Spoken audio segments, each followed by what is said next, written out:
सियासत में एक अहम और तारीखी दिन देखने को मिल रहा है। कांग्रेस रहनुमाओं का कहना है कि एक ग्रास रूट लेवल का लीडर रियासत के आला ओहदे तक पहुंचा है। आज यानी 3 जून 2026 को डीके शिव कुमार कर्नाटक के वजीर आला का हल्फ लेने जा रहे हैं। यहां बेंगलुरु में तकरीब की तमाम तैयारियां मुकम्मल हो चुकी हैं और कांग्रेस कारकुनों में जबरदस्त जोश और खरोश देखने को मिल रहा है।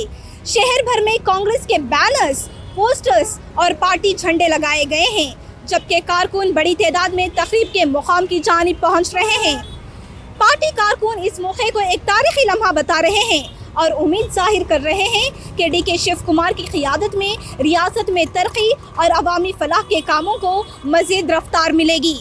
तो आइए जानते हैं डीके शिव कुमार की इस कामयाबी पर कांग्रेस रहनुमाओं, कारकुनों और अवाम का क्या रद्द-ए-अमल है। First of all, I would like to congratulate Shri D.K. Shiv Kumar on his becoming the Chief Minister.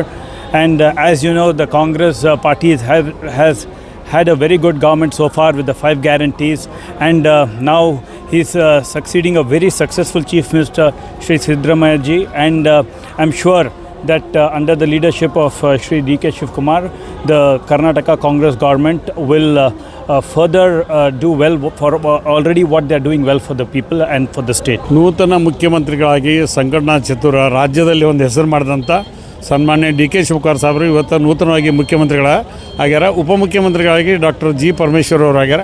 ಅವರಿಬ್ಬರಿಗೂ ಮತ್ತು ಸಚಿವರಾಗಿ ಪ್ರಮಾಣ ವಹಿಸಿದಂಥ ಎಲ್ಲ ಸಚಿವರಿಗೆ ರಾಜ್ಯದ ಜನತೆಯ ಪರವಾಗಿ ಎಲ್ಲ ಶಾಸಕರ ಪರವಾಗಿ ನನ್ನ ಕ್ಷೇತ್ರದ ಜನತೆಯ ಪರವಾಗಿ ಅಭಿನಂದನೆಗಳನ್ನು ಸಲ್ಲಿಸ್ತೇನೆ. We are all happy, especially as office bearer of the KPCC and active worker of the KPCC. I am very, very happy that a person who really deserved it, he has been made Chief Minister of the state, and I am sure that he will see that the Congress party wins again in 2028 and 29, and he will continue as the Chief Minister for another 10 to 15 years. ಸರ್ಕಾರದ ಈ ಪವಿತ್ರವಾಗಿರ್ತಕ್ಕಂಥ D K Shivakumar ಅವರ ಮುಖ್ಯಮಂತ್ರಿ ಸ್ಥಾನದಿಂದ ಇವತ್ತು ಸಹ ಪದಗ್ರಹಣ ಮಾಡಿದ್ದು ಭಾಳ ತುಂಬ ಸಂತೋಷವಾಗಿದೆ. ನಾನು ಮಾತಾಡ್ತಕ್ಕಂಥದ್ದು ಬೆಳಗಾವಿ ಜಿಲ್ಲೆಯ ಮುರುಗೋಡದ ಮಹಂತ ದುರ್ಗುಣೇಶ್ವರ ಮಠದಿಂದ ನಾನು ಮಾತಾಡ್ತಿದ್ದೇನೆ. ನಿಜವಾಗಿ ಇವತ್ತನ್ನು ಸಹ ಆದರ್ಶಪ್ರಾಯರಾಗಿ ಯಾವ ಡಿ ಕೆ ಶಿವಕುಮಾರ್ ಅವರು ಧಾರ್ಮಿಕ ವಲಯದ ಮೇಲೆ ಅಥವಾ ಎಲ್ಲರನ್ನು ಇವತ್ತು ಎಲ್ಲ ಸ್ವಾಮೀಜಿಯವರನ್ನು, ಎಲ್ಲ ಧರ್ಮದ ಗುರುಗಳನ್ನು, ಎಲ್ಲ ಯಾವ ಕರ್ನಾಟಕದ ಸಮಗ್ರ ಯಾವತ್ತು ಎಲ್ಲರನ್ನು ಕರೆದುಕೊಂಡು ಇವತ್ತು ಪದಗ್ರಹಣ ಮಾಡಿದ್ದು ಭಾಳ ಅತ್ಯಂತ ವೈಶಿಷ್ಟ್ಯವಾಗಿರ್ತಕ್ಕಂಥ ಕಾರ್ಯಕ್ರಮ. ಈ ಕಾರ್ಯಕ್ರಮ ನಿಜವಾಗಿ ಇವತ್ತು ಕರ್ನಾಟಕದ ಪ್ರತಿಯೊಂದು ಯಾವ ಧರ್ಮಾಧಿಕಾರಿಗಳಿಗೆ ಯಾವತ್ತು ಸ್ವಾಮಿಗಳ ಪರವಾಗಿ ಅವರಿಗೆ ನಾನು ಆಶೀರ್ವಾದ ಮಾಡ್ತೀನಿ. ಮೊದಲನೇದಾಗಿ ನಮ್ಮ ರಾಜ್ಯದ ಮುಖ್ಯಮಂತ್ರಿ ಆದಂಥ ಡಿ ಕೆ ಶಿವಕುಮಾರ್ ಅವರಿಗೆ ಅಭಿನಂದನೆಗಳನ್ನು ಸಲ್ಲಿಸುತ್ತೇನೆ ನಾನು. ಹಾಗೂ ಈ ಜನರ ಪರವಾಗಿ ನನ್ನ ಪ್ರೀತಿಪೂರ್ವಕವಾಗಿ ನಾನು ಅಭಿನಂದನೆಯನ್ನು ಸಲ್ಲಿಸುತ್ತೇನೆ. ಹಾಗೂ ಇವತ್ತು ನಮ್ಮ ದೇಶದಲ್ಲಿ, ನಮ್ಮ ಕರ್ನಾಟಕ ರಾಜ್ಯದಲ್ಲಿ ಆಗಿರುವಂಥ ಒಂದು ಒಳ್ಳೆಯ ಬೆಳವಣಿಗೆ ಆಗಿದೆ. ಇವತ್ತಿನಿಂದ ಎಲ್ಲರಿಗೂ ಸಮಾನವಾಗಿ ಸಿಗ್ತಾ ಇರುವಂಥ ಈ ಸೆರೆಮನಿಯಲ್ಲಿ ನಾವು ಭಾಗವಹಿಸ್ತಾ ಇದ್ದೀವಿ. ಎಲ್ಲರೂ ಬಡವರು ಶ್ರೀಮಂತರು ಅನ್ನೋದು ಇಲ್ಲಿ ಇರೋದಿಲ್ಲ, ಎಲ್ಲರಿಗೆ ಸಮಾನವಾದ ಕಾಣ್ತಾ ಇದ್ದಾರೆ. ಇದೇ ಕಾರಣಕ್ಕಾಗಿ ಡೆಪ್ಯೂಟಿ ಸಿ ಎಮ್ಗೆ ನಾನು ವಿಶೇಷವಾಗಿ ಅಭಿನಂದನೆಯನ್ನು ಸಲ್ಲಿಸುತ್ತೇನೆ. ಯಾಕಂದರೆ ಒಬ್ಬರ ದಲಿತರು ಡೆಪ್ಯೂಟಿಯಾಗಿ ಮಾಡ್ತಾ ಇರೋದು ಇದು ನಮ್ಮ ಕರ್ನಾಟಕ ರಾಜ್ಯಕ್ಕೆ ಒಂದು ಒಳ್ಳೆ ಮೆಸೇಜ್ ಆಗಿದೆ. ಅವರಿಗೂ ಇದು ಈಕ್ವಾಲಿಟಿ ಅನ್ನೋದು ಕಾಂಗ್ರೆಸ್ಸಲ್ಲಿ ಮಾತ್ರ ಉಳಿದಿದೆ ಅನ್ನೋದು ಇದು ಒಂದು ಒಳ್ಳೆ ಮೆಸೇಜ್ ಆಗಿದೆ. ಒಂದು ದಲಿತರಿಗೆ ಇದು ಅವಕಾಶ ಕೊಟ್ಟಿರೋದು ನಮಗೆ ಬಹಳ ಸಂತೋಷಪೂರ್ವಕವಾಗಿದೆ. ನಮ್ಮ ಕರ್ನಾಟಕ ರಾಜ್ಯದ ಕಾಂಗ್ರೆಸ್ ಪಕ್ಷದ ಅಧ್ಯಕ್ಷರು ಈಗ ನೂತನವಾಗಿ ಮುಖ್ಯಮಂತ್ರಿಗಳಾದಂಥ ಸನ್ಮಾನ್ಯ ಶ್ರೀ ಡಿ ಕೆ ಶಿವಕುಮಾರ್ ಸಾಹೇಬರಿಗೆ ಅಭಿನಂದನೆಗಳನ್ನ ಸಲ್ಲಿಸ್ತಾ ಇದ್ದೀವಿ.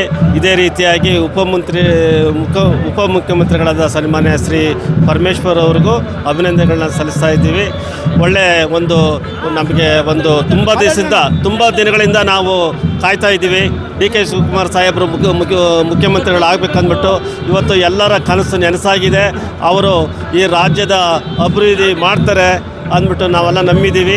ಅವರಿಗೆ ಈ ಸಂದರ್ಭದಲ್ಲಿ ಶುಭಾಶಯಗಳನ್ನ ಕೋರ್ತಾ ಇದ್ದೀನಿ. ಇವತ್ತು ಕರ್ನಾಟಕದ ಜನತೆಯ ಬಹುದಿನದ ಕನಸು ಡಿ ಕೆ ಶಿವಕುಮಾರ್ ಸಾಹೇಬರು ಮುಖ್ಯಮಂತ್ರಿ ಆಗಬೇಕು ಅಂತ ಅನೇಕ ವರ್ಷಗಳಿಂದ ಕಾದಿದ್ರು. ಅನೇಕ ಹುದ್ದೆಯನ್ನು ಮಾಡಿದ್ದಾರೆ. ನೇರವಾದಿ, ನಿಷ್ಠವಾದಿ, ಇದು ಯಾವುದೇ ಒಂದು ಪಕ್ಷಪಾತ ಮಾಡದೇ ಸಾರ್ವಜನಿಕವಾಗಿ ಗಟ್ಟಿಯಾಗಿ ಇವತ್ತು ಬಂದಿರೋದ್ರಿಂದ ಇವತ್ತು ರಾಜ್ಯದ ಜನತೆಯನ್ನು ಮತ್ತು ಕಾಂಗ್ರೆಸ್ ಸರ್ಕಾರ ಅವರಿಗೆ ಮುಖ್ಯಮಂತ್ರಿ ಸ್ಥಾನ ಕೊಟ್ಟಿದ್ದಾರೆ. ನಾವು ಇವತ್ತು ತುಂಬ ಹೃದಯದ ಗೌರವವನ್ನು ಸಲ್ಲಿಸ್ತೀವಿ. ಜೊತೆಗೆ ಅನೇಕ ಮಂತ್ರಿಗಳಾಗಿದ್ದಾರೆ. ಅವರ ಒಂದು ನಡೆನುಡಿ ಕೋಪ ಇದೆ, ಹೃದಯ ಮಾತ್ರ ಹೂವಿನಂಥದ್ದು. ಅವರ ನಾಯಕತ್ವ, ಅವರ ಹೋರಾಟ, ಚಿಂತನೆ ಬಡವರ ಪರವಾಗಿ, ಎಲ್ಲ ವರ್ಗದ ದೀನದಲಿತರ ಪರವಾಗಿ ಇವತ್ತೇನು ಕರ್ನಾಟಕದಲ್ಲಿ 5 ಗ್ಯಾರಂಟಿಗಳನ್ನ ಕೊಟ್ಟಿದೆ. ಇವತ್ತು ಬಡ ಜನ ಎಲ್ಲ ವರ್ಗದವರು ಕೂಡ, ನಾನು ಕೂಡ ಕಲಕೇರಿ ಶಿವಣ್ಣ ಮಾಡಿದಲ್ಲಕ್ಕೂ 5 ಗ್ಯಾರಂಟಿ ಅಧ್ಯಕ್ಷ, ಅನೇಕ ಯೋಜನೆಗಳನ್ನು ಮಾಡುವುದರ ಮೂಲಕ ರಾಜ್ಯದ ಅಭಿವೃದ್ಧಿಗೆ ಕಂಕಣಬದ್ಧರಾಗಿ ದುಡಿತಾ ಇದ್ದಾರೆ. ಅವ್ರಿಗೆ ನಾಡಿನ ಜನತೆ ಎಂದು 7 ಕೋಟಿ ಜನತೆ ಅವ್ರಿಗೆ ಸದಾ ಆಶೀರ್ವಾದ ಇರಲಿ. ಮುಂದೆಂದು ಕೂಡ ಅವರು ನಮ್ಮ ನೆಚ್ಚಿನ ನಾಯಕರಾಗಿ ದುಡಿತಾರೆ. ಜೊತೆಗೆ ಮಾಗಡಿ ತಾಲೂಕಿನ ಹೆಮ್ಮೆಯ ಸುಪುತ್ರ ಬಾಲಕೃಷ್ಣ ಅವರು ಕೂಡ ಮಂತ್ರಿ ಆಗಲಿ ಅಂತ ನಾವು ಮೊನ್ನೆ ಸರ್ಕಾರದ ಮತ್ತು ಮುಖ್ಯಮಂತ್ರಿ ಡಿ ಕೆ ಶಿವಕುಮಾರ್ ಪ್ರಾರ್ಥನೆ ಮಾಡ್ತಾ ಇದ್ದೀವಿ. ಇದು ನಮ್ಮೆಲ್ಲರ ಅಭಿಲಾಷೆ. ನಮ್ಮ ಬಾಲಣ್ಣವ್ರಿಗೆ ಅವಕಾಶ ಮಾಡಿಕೊಡಿ ಅಂತ ನನ್ನ ವಿನಂತಿ sir. I am coming from Chennai, Tanjavur district. My name is S.S. Sivanyanam. I am a democracy lost servant. No democracy in India. At present, democracy condition is very poor, dangerous condition in India. At present, democracy condition is very poor and dangerous condition in India. Peoples are no understand. Leaders, all Indian state leaders are no understand. Democracy condition is very dangerous condition. Rahul ji is very sacrifice, golden leader of India. Dr. Rahul ji is very greatest, powerful, sacrifice, wonderful, cleverful, truthful leader of India. Rahul ji is very nice. Next Prime Minister Rahul ji. Next DK Shivkumar CM vote எடுக்க போறாங்க, அத பத்தி என்ன சொல்ல போறீங்க? DK Shivakumar is very soft.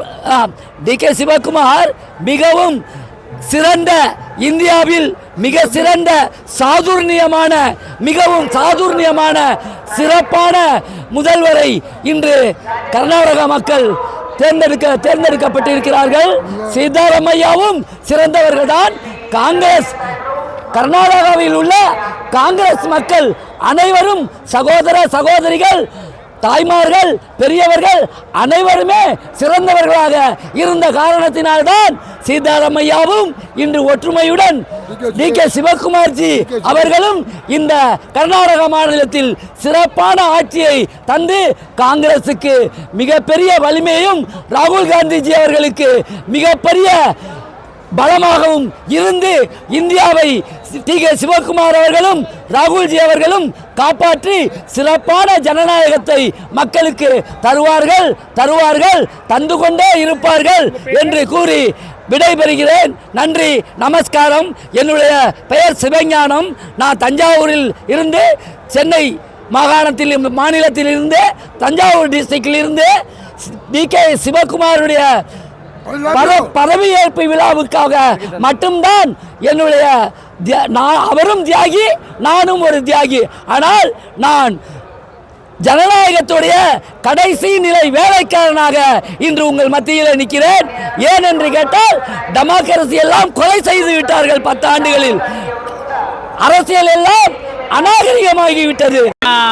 ಸಹಾಯವನ್ನು ನಮ್ಮ DK ಎಲ್ಲ ಸಾಹೇಬರು ಸಹ ಒಂದು ನಮ್ಮ ಬಡ ಜನತೆಗೆ ಒಂದು ಕಾರ್ಯ ಅಭಿವೃದ್ಧಿ ಕೊಡ್ತಾರೆ ಅಂತ ಹೇಳಿ ಎಲ್ಲ ಹಳ್ಳಿಲೂ ಎಲ್ಲ ಬಡವ ಜನಾಂಗ ಹಾಗೂ ಎಲ್ಲ ಸೇರಿ ಇವತ್ತಿನ ದಿನ ಬೆಂಗಳೂರಿಗೆ ಉಪವಾಸ ಪ್ರಯತ್ನದಿಂದ ಬಂದಿರೋರು ಇದ್ದೀವಿ.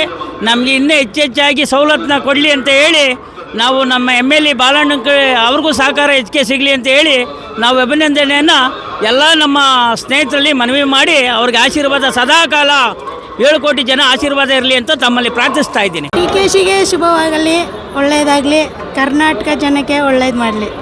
ಸಿದ್ದರಾಮಯ್ಯವ್ರಿಗೂ ಥ್ಯಾಂಕ್ಸ್. DK ಶಿವಕುಮಾರ್ ಅವರು ಪದಗ್ರಹಣ ಮಾಡಿದ್ದಾರೆ. ಅವ್ರ ಜೊತೆಗೆ ಮಂತ್ರಿಗಳು ಸಹಿತ ಪದಗ್ರಹಣ ಮಾಡ್ತಾ ಇದ್ದಾರೆ.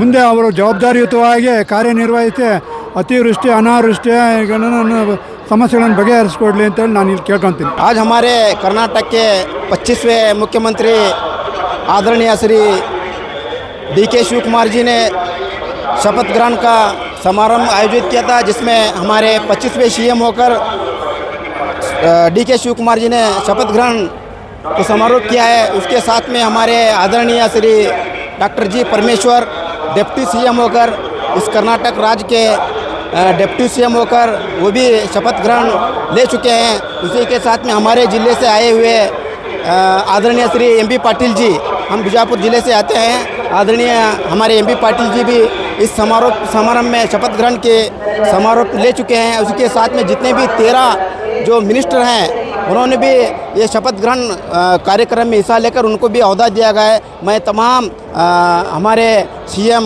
डॉक्टर DK शिव कुमार जी, आदरणीय श्री जी परमेश्वर जी, MP पाटिल जी, UT कादर जी, ईश्वर खंडरे जी और जितने भी जो 13 मिनिस्टर अहदा ले चुके हैं उन सबको मैं कांग्रेस पार्टी की तरफ से और हाईकमांड की तरफ से आपको शुभकामनाएं देते हुए जय MP पाटिल, जय कांग्रेस, जय कर्नाटक। अस्सलाम वालेकुम।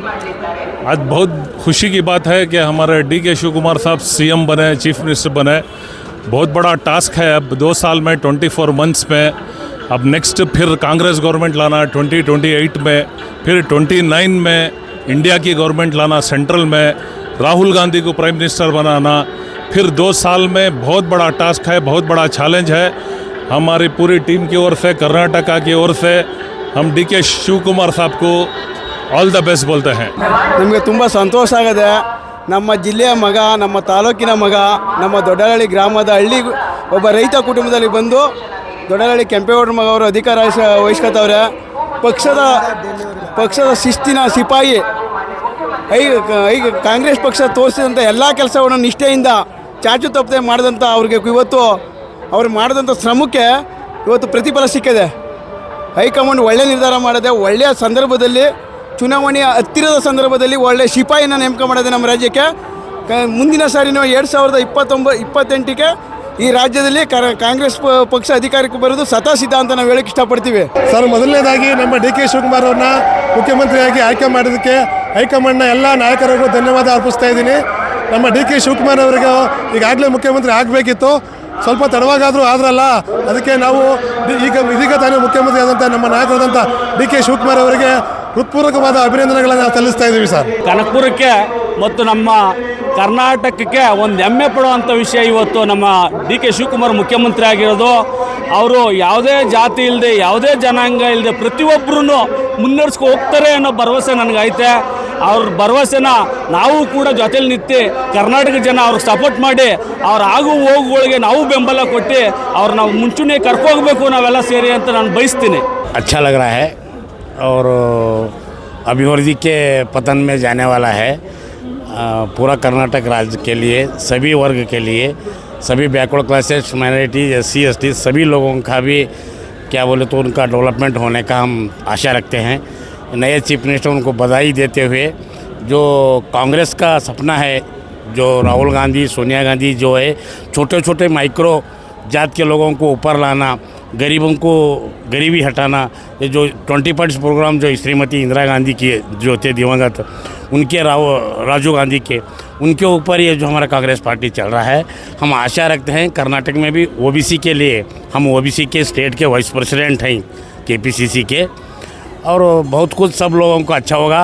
और ये गुजारिश करता हूँ मैं नया चीफ मिनिस्टर के आज इस मौके पे, जो पीछे गिरे हुए हैं जो निगम कॉरपोरेशन के जो चेयरमैन हैं, वाइस प्रेसिडेंट्स हैं और जो डायरेक्टर सीट्स हैं, वो ऑलरेडी जल्दी से जल्दी फिलअप करके कार्यकर्ताओं को भी खुश करने का मौका देना बोल के मैं DK ಶಿವಕುಮಾರ್ जी से गुजारिश करता हूँ। जय हिंद, जय कर्नाटक, जय कांग्रेस। ಈಗ ನಮ್ಮ ಕರ್ನಾಟಕ ಜನತೆಗೆ ಈ ದಿನ DK ಶಿವಕುಮಾರ್ ಅವರು ಮುಖ್ಯಮಂತ್ರಿಯಾಗಿ ಪ್ರಮಾಣ ವಚನ ಸ್ವೀಕರಿಸಿರೋದು ತುಂಬ ಖುಷಿ ತಂದಿದೆ। ಅದರಲ್ಲೂ ನಮ್ಮ ಕನಕಪುರ ಕ್ಷೇತ್ರದ ಜನತೆಗಂತೂ ಒಂದು ಹಬ್ಬದ ವಾತಾವರಣ ಥರ ಆಗಿದೆ। DK ಶಿವಕುಮಾರ್ ಅವರು ಕರ್ನಾಟಕ ಜನತೆಗೆ ಒಂದು ಉತ್ತಮವಾದ ಆಡಳಿತ ಕೊಡ್ತಾರೆ ಅಂತ ಹೇಳ್ತಾ ನಮಗೊಂದು ಭರವಸೆ ಇದೆ। ಎರಡು ಮಾತನ್ನು DK शिवकुमार के, DK शिवकुमार के। आज हमारे कर्नाटक के अंदर नई गवर्नमेंट आको है। इससे पहले हमारे मुख्यमंत्री थे श्री सिद्धरामैया, उन्होंने भी अच्छा काम करके 3 साल अच्छा काम करके आज उन्होंने निर्गमित हुए हैं। आज हमारे DK शिवकुमार साहब आज नए से मुख्यमंत्री होकर प्रमाण वचन करते हैं।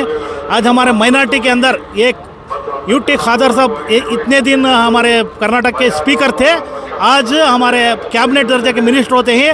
इंशाअल्लाह अल्लाह उनको अच्छा ये काम करने की एक इनायत दो।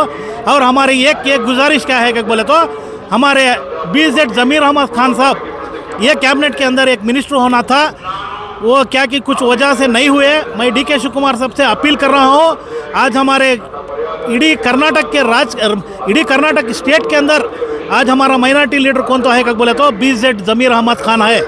वो कुछ भी उसके जो भी आदमी उनको ज़रा थोड़ा स्कैंडल के अंदर से छिकला के क्या कि थोड़ा ये करके उनको एक इसमें से ये करके उनको मिनिस्टरशिप चुका के ही इंशाल्लाह नेक्स्ट टाइम मैं अपील करता हूँ DK शिव कुमार साहब से, हमारे BZ ज़मीर अहमद साहब को कैबिनेट दर्जे मिनिस्टर करके उनको तुम्हें एक उन्नत अहदा देना को बोल को मैं आपसे मैं गुजारिश कर रहा हूँ। मैं KPCC माइनॉरिटी डिपार्टमेंट का एक सेक्रेटरी होकर आपसे अपील कर रहा हूँ। इंशाअल्लाह ज़मीर अहमद साहब और ये हारिस साहब और रिजवान अरशद साहब को तुम्हें कैबिनेट के अंदर लेना को बोल को आपसे मैं गुजारिश कर रहा हूँ। जय कर्नाटका, जय कांग्रेस। ಬೆಂಗಳೂರು ಗ್ರಾಮಾಂತರ ಜಿಲ್ಲೆ ರಾಮನಗರ ತಾಲೂಕು ವಿಧಾನಸಭೆ ಕ್ಷೇತ್ರದ ಬ್ಲಾಕ್ ಅಧ್ಯಕ್ಷ ಚಿಕ್ಕಸ್ವಾಮಿ ಅಂತ ಹೇಳಿ, ದಯಮಾಡಿ ನಮ್ಮ ಜಿಲ್ಲೆಯವರು DK ಶಿವಕುಮಾರ್ ಸಾಹೇಬರು ಮುಖ್ಯಮಂತ್ರಿ ಆಗ್ತಾ ಇದ್ದಾರೆ. ನಮ್ಮ ಭಾಗ್ಯ ಏನು ಅಂದರೆ ರಾಮನಗರ ಜಿಲ್ಲೆ ಒಂಥರ ಮುಖ್ಯಮಂತ್ರಿ ಮಾಡೋ ಖಜಾನೆ ಇದ್ದ ಹಾಗೆ.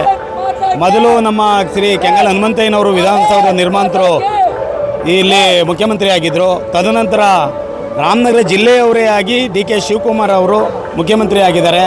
ನಮ್ಮ ಭಾಗದಲ್ಲಿ ತುಂಬ ಈ ಕೆಲಸಗಳನ್ನು ಮಾಡಿದರು ಮತ್ತು ಈಗ ತುಂಬ ಕೆಲಸ ಆಯ್ತವೆ ಅಂತ ನಿರೀಕ್ಷೆ ಇಟ್ಕೊಂಡಿದ್ದೀವಿ. ದಯಮಾಡಿ ಇದು ನಮಗೆ ಸಂತೋಷದ ದಿನ, ಈ ದಿನಕ್ಕಾಗಿ ನಾವು ಕಾಯ್ತಾ ಇದ್ದೋ. ದಯಮಾಡಿ ನಮಗೂ ಒಳ್ಳೆಯದಾಗಲಿ, ಈ ರಾಜ್ಯಕ್ಕೂ ಒಳ್ಳೆಯದಾಗಲಿ ಅಂತ ತಮ್ಮಲ್ಲಿ ಕೇಳ್ಕೊತೀವಿ. ನಮಗೆ ಭಾಳ ಸಂತೋಷ ಅನಿಸ್ತಾ ಇದೆ. ನಾವು ಗುಲ್ಬರ್ಗನಿಂದ ಬಂದಿದ್ದು. ನಾವು ಏನು ರಾಹುಲ್ ಗಾಂಧೀಜಿ, ಸೋನಿಯಾ ಗಾಂಧಿ, ಏನು ಮಲ್ಲಿಕಾರ್ಜುನ್ ಖರ್ಗೆ ಸಾಹೇಬ್ಜಿ, ಏನು ನಾವು ನಮ್ಮ DK ಶಿವಕುಮಾರ್ ಅವ್ರಿಗೆ ಒಂದು ಸೀಟ್ ಕೊಟ್ಟರ ಸಲಕ್ಕೆ ಭಾಳ ಸಂತೋಷದಿಂದ ನಾವು ಸಂಭ್ರಮ ಆಚರಣೆ ಬಂದೀವಿ ಅಂತೇಳಿ ನಾನು. We are really proud about it, and also we wanted to be him as a CM in future. Why? Because we have seen many changes in our Bangalore as well, where he wanted to bring a Bangalore as the strongest one among the older one. And also I believe that he is our inspiration, wherein we youth can see with him and we can learn so many things with him. And also it's very encouraged for us to go ahead and encourage him, and also we'll be able to see more upcoming faculties and the goodness of the country as well, our India, wherein we want a leader like this. And also we can see multiple changes in our system, wherein education system, economic system, social system, political system, everything will be coming up in a good way. And also we definitely encourage him like this kind of leaders, wherein I personally believe that he is my inspiration, he is my idea, wherein we just go ahead. ನಾವು ಹುಲಿಯೂರ್ದುರ್ಗ Kunigal taluk Ranganath MLA ಅವ್ರ ಕಡೆಯಿಂದ ನಾವು ಇಷ್ಟು ಒಂದು bus ಮಾಡ್ಕೊಂಡು ಬಂದಿದ್ದೀವಿ. ಮುಖಾಂತರ ಬಂದು ಇದು CM ಆಗಿರೋದಕ್ಕೆ ನಾವು ಬಂದು ಇಲ್ಲಿ ಕಾಯ್ತಾ ಇದ್ದೀವಿ. ಆಯಿತಾ, ಸೀಟ್ ಅನಿಸ್ತಾ ಇದ್ದೀವಿ, ಖುಷಿಯಿಂದ ಅನಿಸ್ತಾ ಇದೆ. ಯಾರು ಕೊಡ್ತಾರೋ ಅನಿಸ್ತಾ ಇದ್ದೀವಿ. ನಾನು ಅವ್ರಿಗೆ ಹೆಚ್ಚು ಕಮ್ಮಿ ಒಂದು 35 ವರ್ಷದಿಂದ ಶಿಷ್ಯ. ನಮಗೆ ಇವತ್ತು ಅವರು ಮುಖ್ಯಮಂತ್ರಿಯಾಗಿ ಲೇಟಾಗಿ ಪ್ರಮಾಣ ವಚನ ಸ್ವೀಕರಿಸ್ತಾ ಇದ್ದಾರೆ. ಬಟ್ ನಮಗಾದ್ರೂ ತುಂಬ ಖುಷಿ ಆಗ್ತಾ ಇದೆ. ಒಂದು ಕಾಲೇಜ್ ಲೀಡರ್ ಇಂದ ಇಷ್ಟು ದೊಡ್ಡ ಪೊಸಿಷನ್ಗೆ ರೀಚ್ ಆಗಿದ್ದಾರೆ, ಅದ್ರ ಬಗ್ಗೆ ನೀವು ಹೆಂಗೆ ನೋಡ್ತೀರಾ? ಅವರು ಡೈನಾಮಿಕ್ ಕಿಂಗ್ ಅಲ್ವಾ, ಅವ್ರ ಕಾಲೇಜು ಇದರಿಂದ ಅವರು ಪ್ರತಿಯೊಂದು ಇದನ್ನು ನಾವು ಕೇಳ್ಪಟ್ಟಿದ್ದೀವಿ. ಅವ್ರನ್ನ ಕನಕಪುರ ಬಂಡೆ ಅಂತಾರಲ್ಲ, ಅದೇ ರೀತಿ ಮೋಸ್ಟ್ ಲೀಡರ್, ಸ್ಟ್ಯಾಂಡರ್ಡ್ ಲೀಡರ್. ಈಗ ಹೆಂಗೆ ಮುಖ್ಯಮಂತ್ರಿ ಆದರೂ ಹಂಗೆ ಪ್ರಧಾನಮಂತ್ರಿ ಆಗಬೇಕು ಅನ್ನೋದೇ ನಮ್ಮ ಒಂದು ಆಸೆ. ನಾವು ಅವರ ಸ್ವಗ್ರಾಮದವರು. ನನ್ನ ಹೆಸರು ಶಿವಪುಟ್ಟಗೌಡ ಅಂತ, ಅವರ ಪಕ್ಕದ ಮನೆ ನಿವಾಸಿ ನಾನು. ನಾವು ಅವರ ಈ ಸಮಾರಂಭಕ್ಕೆ ನೋಡಿ ಕಣ್ತುಂಬ್ಕೊಳ್ಳೋಣ ಅಂತ ಬಂದಿದ್ದೀವಿ. ಆ ಅವಕಾಶ ನಮಗೆ ಸಿಗಲಿಲ್ಲ, ಅದಕ್ಕೆ ದೂರದಲ್ಲೇ ನಿಂತಿದ್ದೀವಿ. ಅವರು ವಿಧಾನಸೌಧಕ್ಕೆ ಹೋಗೋದನ್ನ ಆವಾಗಲಾದರೂ ಅವರಿಗೆ ಅಭಿನಂದನೆ ಸಲ್ಲಿಸೋಣ ಅಂತ ಕಾಯ್ತಾ ಇದ್ದೀವಿ. ನಾವು ರಾಯಚೂರಿಂದ ಬಂದಿದ್ದೀವಿ. ಅವರು DK ಶಿವಕುಮಾರ್ ಆದದ್ದು ಒಳ್ಳೆ ತುಂಬ ಕೆಲಸ ಪರವಾಗಿಲ್ಲ. ಅವ್ರು ಇದೇ ಥರ ಒಳ್ಳೆ ಕೆಲಸ ಮಾಡಲಂದು ನಾವು ಭಾವಿಸ್ತೀವಿ ಅಷ್ಟೇ. ನಾ ಕಂಡಂಥ ಗಟ್ಟಿತುರಿ ನಾಯಕನಿಗೆ ಮುಖ್ಯಮಂತ್ರಿ ಪಟ್ಟಾಭಿಷೇಕದ ಅಭಿನಂದನೆಗಳು. ಯಾಕಂದರೆ ರಾಮನಗರ ದಕ್ಷಿಣ ಜಿಲ್ಲೆಗೆ ಒಂದು 5ನೇ ಕಿರೀಟ ಇದು. ಕುಮಾರಸ್ವಾಮಿ ನಂತರ ನಮ್ಮ DK ಸಾಹೇಬರ ಸಹಿತ ಒಂದು ದೊಡ್ಡ ಕಿರೀಟ ಇದು. ಇವತ್ತು ರಾಮನಗರ ಜಿಲ್ಲೆನ ಇಡೀ ರಾಜ್ಯದಲ್ಲಿ ಒಂದು ಮಾದರಿ ಜಿಲ್ಲೆಯಾಗಿ ಮಾಡಬೇಕು ಅಂತ ಪಣ ತೊಟ್ಟಿರುವಂಥ ನನ್ನ ನಾಯಕ ಅಂದರೆ ನನ್ನ DK ಸಾಹೇಬ. ಸರ್ವ ಜನಾಂಗದ ನಾಯಕ, ಯಾವ ಜನ ಅಂತಲ್ಲ, ಎಲ್ಲ ಸರ್ವ ಜನಾಂಗದ ನಾಯಕ. ಅವರಿಗೆ ನನ್ನ ಈ ಸರ್ಕಾರದ ಪ್ರಯುಕ್ತ ನಾನು ಸಾಹೇಬರಿಗೆ ಅಭಿನಂದನೆ ಸಲ್ಲಿಸ್ತೀನಿ. ತುಮಕೂರು ಜಿಲ್ಲೆ ಶಿರಾ ತಾಲೂಕು ತಾವರೆಕೆರೆ ಮಾರಮೆರೆ ಗೊಲ್ರಟ್ಟಿ. ನಮಗೆ ಇವರಿನ್ನ ಸಾಹೇಬರು ಡಿ ಕೆ ಸಾಹೇಬರು ಇನ್ನೂ ಮುಖ್ಯಮಂತ್ರಿ ಆಗಿಲ್ಲ, ಆದರೂ ಕೂಡ ನಮ್ಮ ಕರ್ನಾಟಕದಲ್ಲಿ ಹೆಚ್ಚಿನದಲ್ಲಿ ಮಳೆ ಬರ್ತಾ ಇದೆ. ನಮ್ಮ ಪಾವಗಡ ತಾಲೂಕು ಭಾರಿ ಮಳೆ ಬಂದಿದೆ. ಅಲ್ಲಿಂದ ನಮಗೆ ಹಿಂದೆ ಯಡಿಯೂರಪ್ಪರ ಕಾಲದಲ್ಲೂ ಕೂಡ ಅವರು ಸಿ ಎಮ್ ಆದಾಗ ಒಳ್ಳೆ ಮಳೆ ಬಂದಿತ್ತು. ಮತ್ತು ನಮ್ಮ ಇನ್ನೊಬ್ಬರು ಜಗದೀಶ್ ಶೆಟ್ಟರು ಕೂಡ ಆದಾಗಲೂ ಕೂಡ ಒಳ್ಳೆ ಮಳೆ, ಒಳ್ಳೆ ಬೆಳೆ, ರೈತರಿಗೆ ಭಾರಿ ಅನುಕೂಲ ಆಗಿತ್ತು. ಅದರಲ್ಲಿ ನಮ್ಮ ಶಿರಾ ತಾಲೂಕಿಗಂತೂ ನೀರಿಲ್ಲ, ಭಾರಿ ತುಂಬ ಕಷ್ಟ. ಹಂಗಾಗಿ ಒಳ್ಳೆಯದಾಗಲಿ. ಒಂದು ನಮ್ಮ ಕರ್ನಾಟಕದಲ್ಲಿ ಪ್ರತಿಯೊಬ್ಬರಿಗೂ, ಒಂದು ಅಂಗವಿಕಲರಿಗೆ, ಕುರುಡರಿಗೆ, ಪ್ರತಿಯೊಬ್ಬ ರೈತರಿಗೂ ಒಳ್ಳೇದು ಮಾಡ್ಕೊಂಡು ಹೋದ್ರೆ ಸಾಕು. ಈಗ ತುಂಬ ಸಂತೋಷದ ಸುದ್ದಿ. ಯಾಕೆಂದರೆ ತನ್ನ 23ನೇ ಬಾಲ್ಯದ ಜೀವನದಲ್ಲಿ ಅವರು ಈ ಕಾಂಗ್ರೆಸ್ ಪಾರ್ಟಿಯನ್ನು ಅಷ್ಟೊಂದು ಅಚ್ಚುಕಟ್ಟಾಗಿ ನಡೆಸ್ಕೊಂಡು ಬಂದವರು. ಅದೇ ಒಂದು ಯೂತ್ ಕಾಂಗ್ರೆಸ್ಸನ್ನು ಬೆಳವಣಿಗೆ ಮಾಡಿ ಎಲ್ಲ ಹುಡುಗರಿಗೆ ಬೇಕಾದಂಥ ಸಹಕರಣೆ ಕೊಟ್ಟು ಅವರು ಈ ಪಕ್ಷವನ್ನು ಇಷ್ಟೊಂದು ಮುಂದಕ್ಕೆ ತಂದು ಕಟ್ಟಿದ್ದಾರಲ್ಲ, ಅದೇ ಗ್ರೇಟ್. ಇವತ್ತು ಅವರು ಮುಖ್ಯಮಂತ್ರಿ ಆಗಲಿಕ್ಕೆ ಕಾರಣ ಅವರ ಶ್ರಮ. ಅವರು ಪಟ್ಟಷ್ಟು ಶ್ರಮ, ಈ ಪಾರ್ಟಿಗೋಸ್ಕರ ಅವರು ಪಟ್ಟಷ್ಟು ಶ್ರಮ ಸ್ವಲ್ಪ ಏನಲ್ಲ. ಅದೇ ನಮಗೆ ಈ ಸರ್ತಿಯ ನಮ್ಮದು ಕಾಂಗ್ರೆಸ್ ಭರಣ ನಮಗೆ ಕರ್ನಾಟಕ ಸಿಕ್ಕಬೇಕಾದ್ರೆ, ಸಿದ್ದರಾಮಯ್ಯ ಅವರು ಸಿ ಎಮ್ ಆಗಬೇಕಾದ್ರೂ ಸಹ ಅವರ ಛಲ. ಅವರು ಅಂದರೆ ಒಂದು ದಿವಸದಲ್ಲಿ 24 ಗಂಟೆ ಆದರೂ 18 ಗಂಟೆ ಅವರು ಪಾರ್ಟಿಗೋಸ್ಕರ ಅವರು ಕೆಲಸ ಮಾಡುವ ವ್ಯಕ್ತಿ, ಗೊತ್ತಾಯ್ತಲ್ಲ. ಕೆಲಸ ಮಾಡುವ ವ್ಯಕ್ತಿ ಅವರು ನಮ್ಮ ಕಾಂಗ್ರೆಸ್ ಪಾರ್ಟಿಗೋಸ್ಕರ ಅವರು ಜೀವವನ್ನು ಪಣೆ ತೊಟ್ಟಂಥ ಒಂದು ವ್ಯಕ್ತಿ. ಆದ ಕಾರಣ ಅವರಿಗೆ ಶುಭವಾಗಲಿ. ಇವತ್ತು ನಾವು ಆ ಕಾರ್ಯಕ್ರಮದಲ್ಲಿ ನಾವು ಭಾಗವಹಿಸಿ ಬಂದವರು ನಾವು. ಅವರಿಗೆ ದೇವರ ಆಯುಷ್ಯ ಆರೋಗ್ಯ ಕೊಟ್ಟು ಕರ್ನಾಟಕ ಜನರಿಗೆಲ್ಲ ಒಳ್ಳೇದು ಮಾಡಲಿ, ಇನ್ನೊಂದು ಒಳ್ಳೇದು ಮಾಡ್ತಾರಂತ ನಾವು ಬಯಸ್ತಾ ಇದ್ದೀವಿ. ಮೇಡಮ್, ನೂತನ ಮುಖ್ಯಮಂತ್ರಿಗಳು, ನೂತನ ಮಂತ್ರಿಮಂಡಲ कन्नड़ नाटे की शुभवागली। नाजरीन, जैसा कि आपने देखा और सुना, कांग्रेस कारकुनों और रहनुमाओं में डीके शिव कुमार के वजीर आला बनने पर काफी खुशी और जोश देखा जा रहा है। लोगों का कहना है कि वो नई हुकूमत से तरक्की, रोजगार और अवामी मसाइल के हल की उम्मीद रखते हैं। अब तमाम नजरें नई हुकूमत के इक़दामात पर होंगी और ये देखना अहम होगा कि आवाम से किए गए वादों को किस हद तक पूरा किया जाता है। नाजरीन, आपकी नए वजीर आला से क्या उम्मीदें हैं, हमें कमेंट सेक्शन में ज़रूर बताएं। मज़ीद खबरों के लिए देखते रहें डेली सालार उर्दू डिजिटल।